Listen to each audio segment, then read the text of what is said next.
السلام علیکم۔ آج ہم ایک بہت ہی اہم اور دل کو چھو لینے والے موضوع پر بات کر رہے ہیں۔ اسلام میں خدمت خلق یعنی انسانیت کی خدمت کا جو تصور ہے وہ کیا ہے؟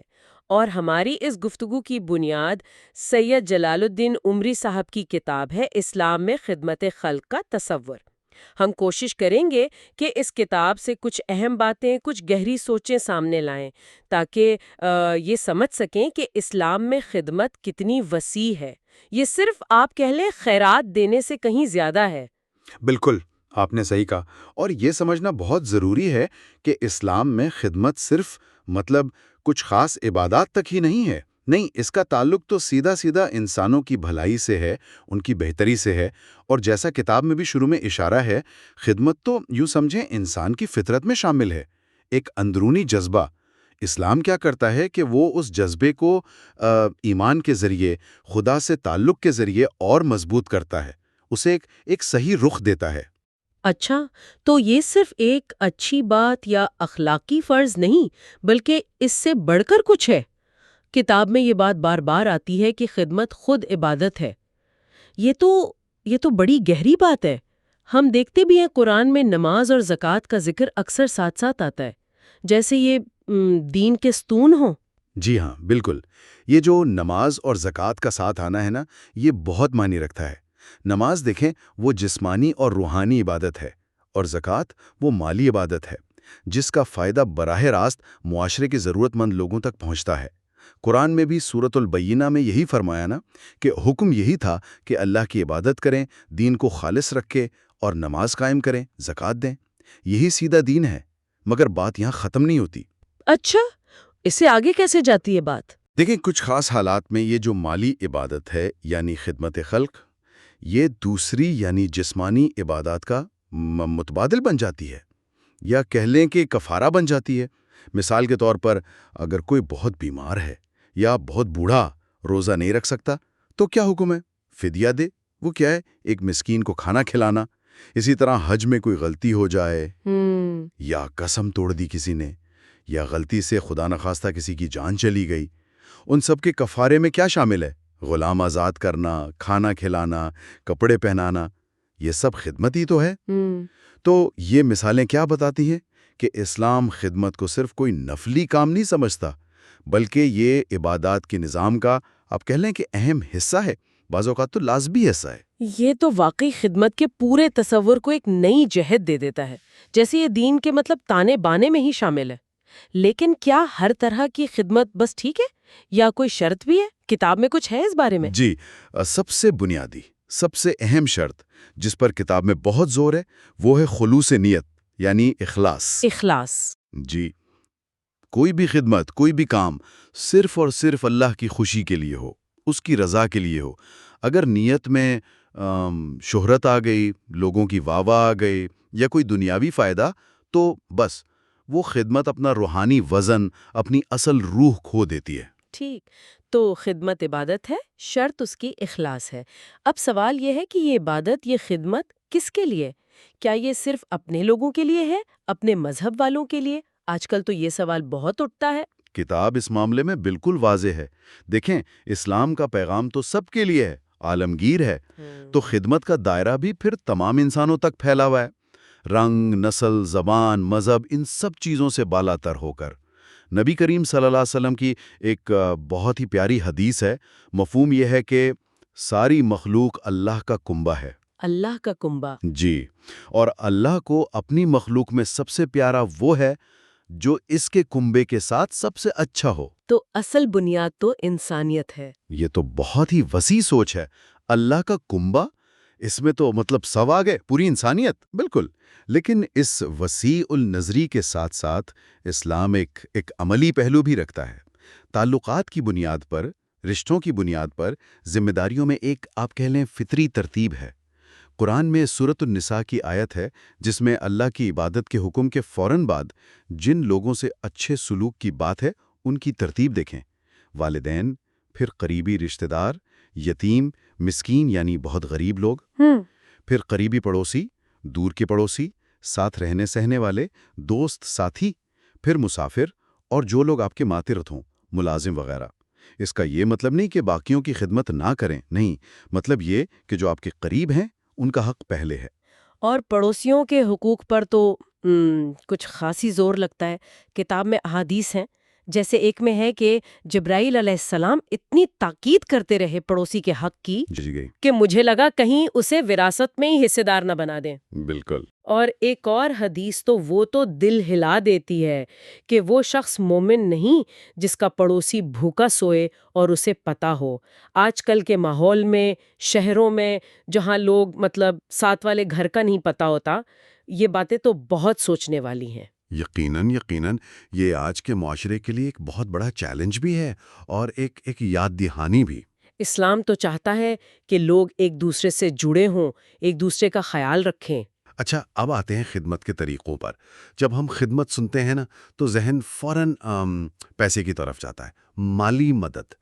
کیا کتاب اس کو بھی کھولتی ہے کہ یہ صرف پیسہ نہیں؟ جی بالکل، کتاب بہت واضح کرتی ہے کہ خدمت صرف مالی مدد ہی نہیں ہے، اس میں ہمدردی ہے، محبت ہے، اچھا اخلاق، کسی سے نرمی سے بات کر لینا، یہ سب خدمت ہے۔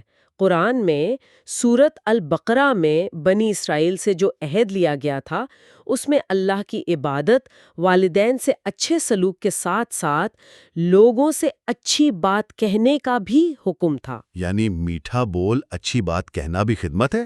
بالکل بالکل۔ اور نبی کریم صلی اللہ علیہ وسلم کی تو بے شمار حدیثیں ہیں اس پر۔ آپ صلی اللہ علیہ وسلم نے فرمایا، اپنے بھائی کو دیکھ کر مسکرا دینا صدقہ ہے۔ مسکرانا بھی؟ جی، کسی کو اچھی بات بتا دینا، مشورہ دے دینا صدقہ ہے۔ راستے سے کوئی تکلیف دہ چیز، پتھر، کانٹا، ہڈی ہٹا دینا صدقہ ہے۔ کسی پیاسے کو پانی پلا دینا صدقہ ہے۔ یہاں تک کہ ایک حدیث میں ہے کہ اپنے ڈول سے پانی نکال کر اپنے بھائی کے برتن میں ڈال دینا، یہ بھی صدقہ ہے۔ تو دائرہ بہت وسیع ہے۔ کسی کا دل رکھنا، تسلی دینا، پریشانی سن لینا، یہ سب اسی میں آتا ہے۔ حتیٰ کہ کتاب میں قرض حسنہ یعنی بغیر سود کے قرض دینا، اس کی تو بہت فضیلت ہے۔ ساتھ میں یہ بھی لکھا ہے کہ اپنی کوئی چیز وقتی استعمال کے لیے دے دینا، عاریت کہتے ہیں اسے۔ اچھا، جیسے کوئی اوزار یا برتن مانگ لے؟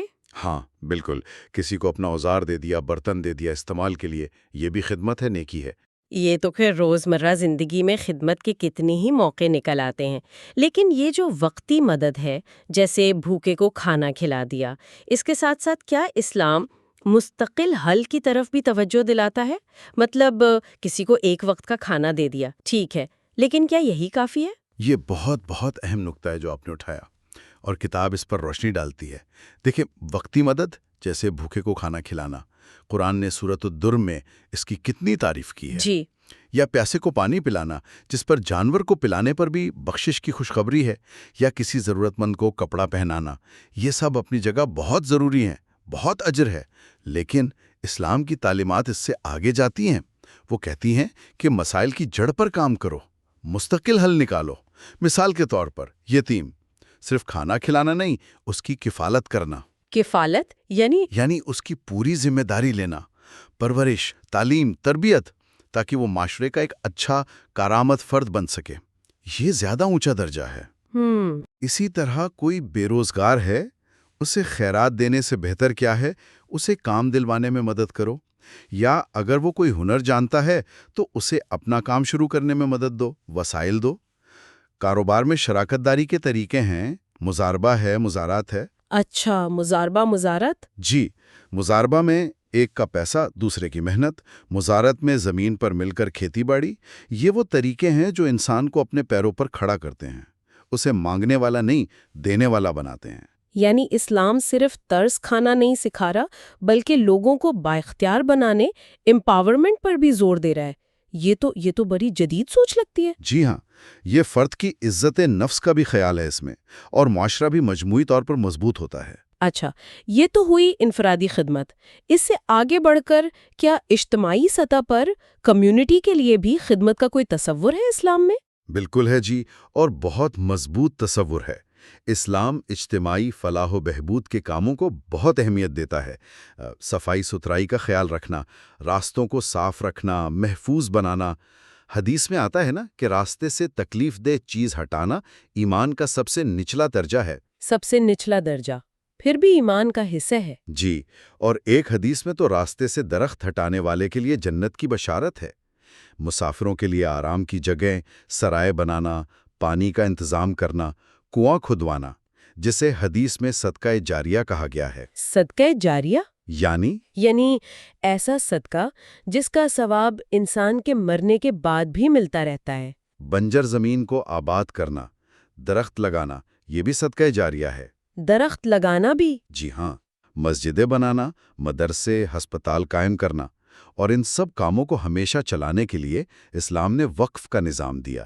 وقف یعنی انڈاؤمنٹ؟ جی بالکل، اپنی کوئی جائیداد یا اس کا حصہ اللہ کے نام پر مخصوص کر دینا کہ اس کی آمدنی سے یہ بھلائی کے کام ہمیشہ جاری رہیں۔ یہ وقف کا تصور تو آج کل کی زبان میں سسٹینیبل ڈیولپمنٹ کی بہترین مثال لگتا ہے، اور جو عوامی چیزیں ہیں، مشترکہ وسائل، ان کے بارے میں کیا رہنمائی ہے؟ اسلام کہتا ہے کہ عوامی املاک جیسے راستے ہیں، پل ہیں، سایہ دار درخت ہیں، ان کی حفاظت کرو۔ اسی طرح جو قدرتی وسائل ہیں، پانی، گھاس، چارہ، آگ یعنی توانائی کے ذرائع، لکڑی وغیرہ، حدیث میں ان کو تمام انسانوں کا مشترکہ حق قرار دیا گیا ہے۔ مشترکہ حق؟ جی، مطلب ان پر کسی ایک کی اجارہ داری نہیں ہونی چاہیے، یہ سب کی بھلائی کے لیے ہیں۔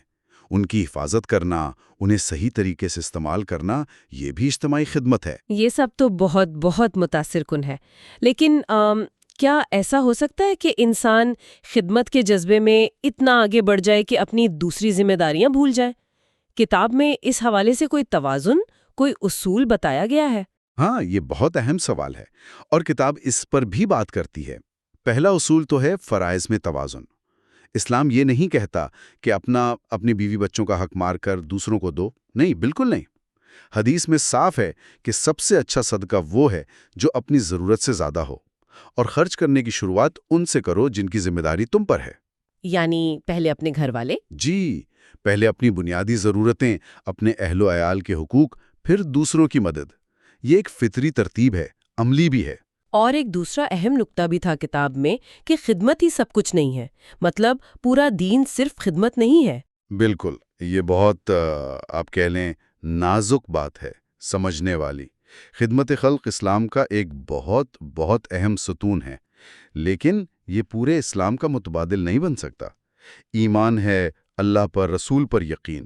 دوسری عبادات ہیں نماز، روزہ، حج، اخلاقی اصول ہیں، حلال حرام کا فرق ہے۔ یہ سب اپنی جگہ دین کے بنیادی حصے ہیں۔ ایسا نہیں ہو سکتا کہ کوئی کہے میں تو بہت خدمت کرتا ہوں لہٰذا مجھے نماز کی ضرورت نہیں یا دوسرے احکام ماننے کی ضرورت نہیں۔ نہیں، یہ غلط فہمی ہوگی۔ قرآن میں سورۃ التوبہ میں واضح کیا گیا نا کہ اللہ پر، آخرت پر ایمان لانا، نماز پڑھنا، زکوٰۃ دینا، اللہ کی راہ میں کوشش کرنا، یہ صرف حاجیوں کو پانی پلانے یا مسجد کی خدمت کرنے سے کہیں آگے کی چیزیں ہیں۔ تو خدمت اہم ہے، بے شک اہم ہے، لیکن دین کے پورے فریم ورک کے اندر۔ اور آخر میں وہ دو باتیں جن پر کتاب میں بہت سختی نظر آتی ہے، نیت اور رویے سے متعلق۔ ایک تو ریاکاری یعنی دکھاوا، اور دوسرا احسان جتلانا۔ جی، کیونکہ یہ دونوں چیزیں ایسی ہیں جو خدمت کی اصل روح ہی ختم کر دیتی ہیں۔ ریاکاری کیا ہے؟ لوگوں کو دکھانے کے لیے نیکی کرنا، ان سے تعریف سننے کے لیے۔ یہ عمل کو اللہ کے ہاں بیکار کر دیتی ہے، ضائع کر دیتی ہے۔ قرآن میں سورۃ البقرہ میں کتنی سخت مثال دی ہے اس کی، جیسے پتھر پر تھوڑی سی مٹی ہو اور زور کی بارش آئے اور سب بہا کر لے جائے، صاف پتھر رہ جائے۔ بالکل صاف۔ جی، دکھاوے کا عمل ایسا ہی بے وزن ہے۔ اور احسان جتلانا یعنی کسی کی مدد کی اور پھر اسے بار بار یاد دلایا یا تانا دیا۔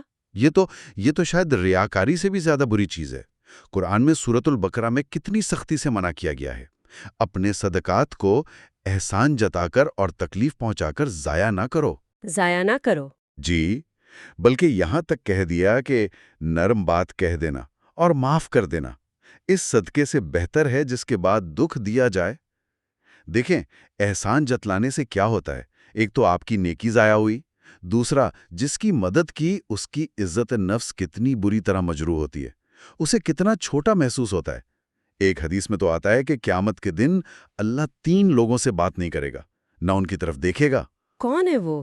ان میں سے ایک وہ ہے جو دے کر احسان جتلاتا ہے۔ تو اسلام صرف خدمت پر زور نہیں دیتا، وہ خدمت کرنے کے انداز پر بھی بہت زور دیتا ہے۔ مقصد صرف ضرورت پوری کرنا نہیں، عزت کے ساتھ پوری کرنا ہے۔ یہ تو بہت ہی اہم بات ہے، یعنی خدمت خود جتنی اہم ہے اتنا ہی اہم یہ ہے کہ وہ کیسے کی جا رہی ہے، کس نیت سے، اور اس کے بعد ہمارا رویہ کیا ہے۔ تو اگر ہم اس ساری گفتگو کو سمیٹیں تو سید جلال الدین عمری صاحب کی کتاب کی روشنی میں اسلام میں خدمت خلق کا تصور بہت وسیع ہے، بہت گہرا ہے۔ یہ صرف پیسہ دینا نہیں، یہ عبادت کا درجہ رکھتا ہے۔